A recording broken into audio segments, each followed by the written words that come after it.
Donc, Quentin, confirmation attendue après le bonus offensif à Agen?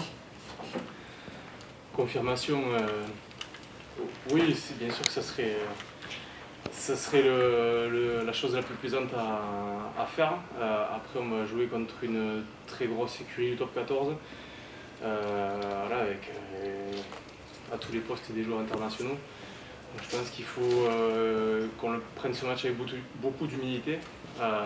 Et voilà, et comme base pour se comparer avec ce qui se fait de mieux dans le championnat, pour essayer de finir la saison au mieux.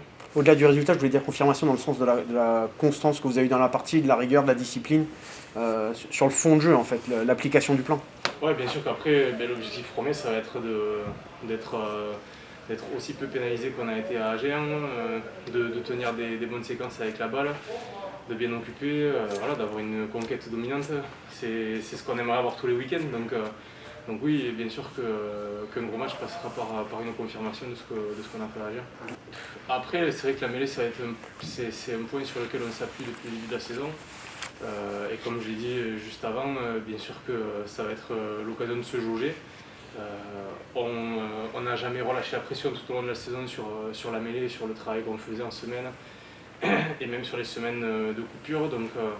Donc ouais, l'objectif ça va être de matcher et d'essayer d'en tirer le plus de positivité possible quoi, face à un pack qui est ultra dominant aussi dans ce contexte-là. Qu'on présente le Racing comme les galactiques du top 14, ça t'inspire quoi? Comme je l'ai dit, c'est vrai que chaque poste a son international, ou du moins un joueur qui a un niveau international, donc bien sûr que le mot galactique peut être employé.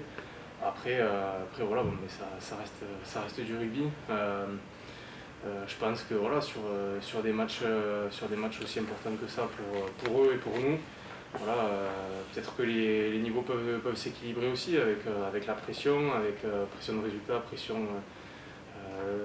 par le temps qu'il va faire. Je pense que ça va être un temps un peu dégueulasse. Donc voilà, il faudra voir comment ça se passe vendredi soir, mais c'est sûr qu'on va avoir affaire à une très grosse écurie de top 14. Tu peux nous parler du minutage sur l'écran géant dans l'entraînement?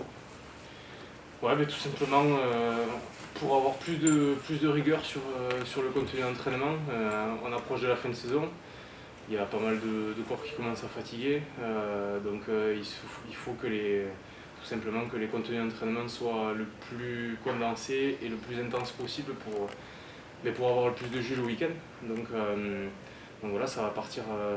On a commencé à mettre cette première pierre là au hameau et je pense que ça va être quelque chose qui va être à continuer parce que voilà, je pense qu'en tant qu'équipe professionnelle, de savoir bien gérer son temps sur les périodes d'entraînement et pour avoir le plus de fraîcheur possible le week-end, c'est ce qui fera peut-être aussi la différence sur des saisons et des fins de saison notamment hyper importantes. T'as le temps de le regarder là pendant l'entraînement, le minutage, tu le vois ou Ouais, bien sûr, c'est vrai que tu lèves un petit coup d'œil ouais, dès qu'il y a un ballon tombé ou qu'on part en touche, il y a un petit coup d'œil parce que c'est vrai qu'on sait, au moins on sait où on va, on sait quand ça s'arrête, tandis que c'est vrai que quand t'as pas de minuteur derrière, bon, mais tu navigues un peu à vue, quoi. C'est au bon vouloir déjà des joueurs de bien faire les séquences et de ne pas avoir de rab entre guillemets et des entraîneurs aussi de pas trop en mettre.